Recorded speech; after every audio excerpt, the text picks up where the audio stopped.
പാർവതി കൊണ്ടാട്ടമുളക് കുപ്പിയിലാക്കി അടച്ചു വെച്ചു. രാത്രിയിലേക്കുള്ള കഞ്ഞി പാകമായി വരുന്നു. കയ്യിലിട്ട് അവൾ അതൊന്ന് ഇളക്കിക്കൊടുത്തു. ആവി മൂക്കിലടിച്ചതും അവൾക്ക് മനം പുരട്ടി. അടിവയറ്റിൽ നിന്നും കുമിഞ്ഞു വന്ന വെള്ളം പുറത്തേക്ക് കൊണ്ടുപോയി തുപ്പിക്കളഞ്ഞു. വീണ്ടും വീണ്ടും അത് ആവർത്തിച്ചു. മിഴികളിൽ കൂടി കണ്ണീർ പ്രവഹിച്ചു. അവൾ ചാവടിയിലേക്ക് കുത്തിയിരുന്നു ഛർദ്ദിക്കാൻ തുടങ്ങി. ഒരു മഞ്ഞ വെള്ളം. അവൾ തൻ്റെ മാസക്കുളി തെറ്റിയത് ഓർത്തു. കുട്ടിക്ക് 2 വയസ്സ് തികഞ്ഞിട്ടില്ല. പരമേട്ടനോടും അമ്മയോടും പറയണമെന്നുണ്ട്.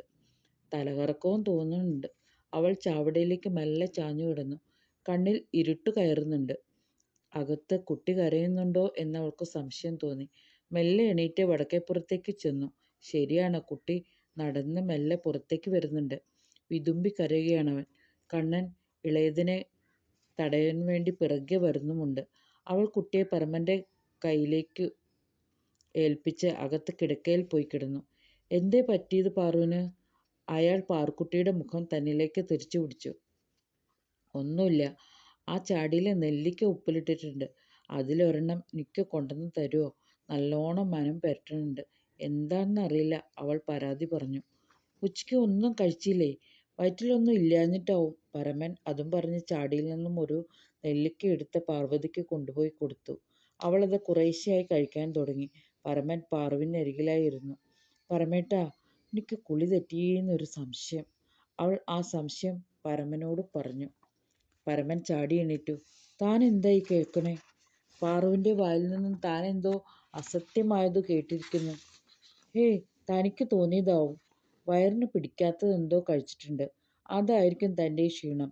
അത് മാറിക്കൊള്ളും. പരമന് തൻ്റെ പത്നിയുടെ അവസ്ഥ ചിന്തിക്കുക അസാധ്യം. കാരണം അവൾ ഇന്ന് 2 പുരുഷന്മാരുടെ പങ്കാളിയാണ്. ആയതിനാൽ ഇനി ഒരു കുട്ടിയുണ്ടായാൽ അത് ആരുടേതാണെന്ന് എങ്ങനെ ഉറപ്പിക്കാൻ പറ്റും? എന്തായിരിക്കും പരമേട്ടൻ ചിന്തിക്കുന്നത്? പാറുക്കുട്ടി ചിന്തയിലാണ്ടു. എന്തായാലും 2 ദിനങ്ങൾ കൂടി ഒന്ന് കഴിയട്ടെ. അതിനുശേഷം സ്ഥിരീകരിക്കാം തൻ്റെ അവസ്ഥ എന്തായിരിക്കുമെന്ന്. പരമേശ്വരൻ അകന്നു മാറി നിന്ന പാർവതിയെ വീക്ഷിച്ചു. മുഖം നല്ല തളർച്ചയുണ്ട്. ശരീരം വളരെ ക്ഷീണിച്ചിരിക്കുന്നു. ആ ക്ഷീണത്തിലും തൻ്റെ പത്നിയുടെ മുഖം കാണാൻ എന്തു മനോഹരമാണ്. ഇവളെ തനിക്ക് പങ്കുവെക്കാൻ ഇഷ്ടപ്പെടുന്നതെങ്ങനെ? എവിടേക്കെങ്കിലും പോയി ഒളിച്ചു താമസിക്കാൻ തോന്നുന്നു. ഒരു പണവും സ്വത്തും തനിക്ക് വേണ്ട. തൻ്റെ പത്നിയും തൻ്റെ കുട്ടികളും അടങ്ങുന്ന ഒരു കുടുംബം, അത് മാത്രം മതി തനിക്ക്. കൂലിപ്പണി എടുത്തായാലും താൻ കഴിഞ്ഞുകൊള്ളാം. പരമൻ ദീർഘനേരം ഇരുന്ന ഇരിപ്പിൽ തന്നെ ഇരുന്നു. അതിനുശേഷം 1-2 നാളികേരങ്ങൾ തൊടിയിൽ നിന്നും കൊണ്ടുവന്നു. ശങ്കുനായർ പതിവ് പടി പോലെ തന്നെ പണിക്കാർക്കെല്ലാം പൈസ എണ്ണിക്കൊടുക്കുന്ന തിരക്കിലാണ്. അതിനുശേഷം കാര്യങ്ങൾ ബോധിപ്പിക്കാൻ തൻ്റെ അളിയനായ മാധവൻ്റെ സമീപത്തേക്ക് നടന്നു. മാധവൻ തൻ്റെ മണ്ണെണ്ണ സ്റ്റൗവിൽ അല്പം ചായ തിളപ്പിക്കാൻ ഇടുകയായിരുന്നു. 10 പേരുടെ കൂലി കഴിച്ചിട്ടുള്ള പൈസയിൽ ബാക്കി എടുത്തു വെച്ചോളൂ. മാധവൻ തിരിഞ്ഞു നോക്കി. അത് പാറുവിനെ ഏൽപ്പിച്ചോളൂ. എന്നിട്ട് അവളെ ഇങ്ങോട്ടേക്ക് അയയ്ക്കുക. ശങ്കുനായരുടെ മിഴികൾ ഒന്ന് ചെറുതായി. അതിനുശേഷം തലകുലുക്കി സമ്മതിച്ച് നടന്നകന്നു.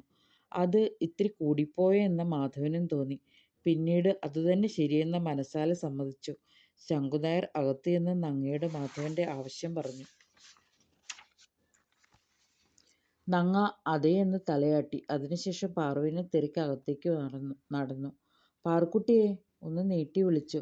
കിടന്ന കിടപ്പിൽ പാറുക്കുട്ടി മറുപടിയായി ഒന്ന് മൂളി. എന്താ പറ്റിയത്? ത്രിസന്ധി നേരത്തെ പെൺകുട്ടികൾ ഇങ്ങനെ കിടന്നുറങ്ങാൻ പാടില്ല. കഴുകി തിരിവെക്കാൻ സമയമായില്ലേ? നിന്നെ മാധവൻ അങ്ങോട്ട് വിളിക്കുന്നുണ്ട്. ഇതാ ഇതും കൂടി അങ്ങോട്ട് കൊടുത്തോളൂ. നങ്ങ പൈസ എടുത്ത് പാറുവിനെ ഏൽപ്പിച്ചു.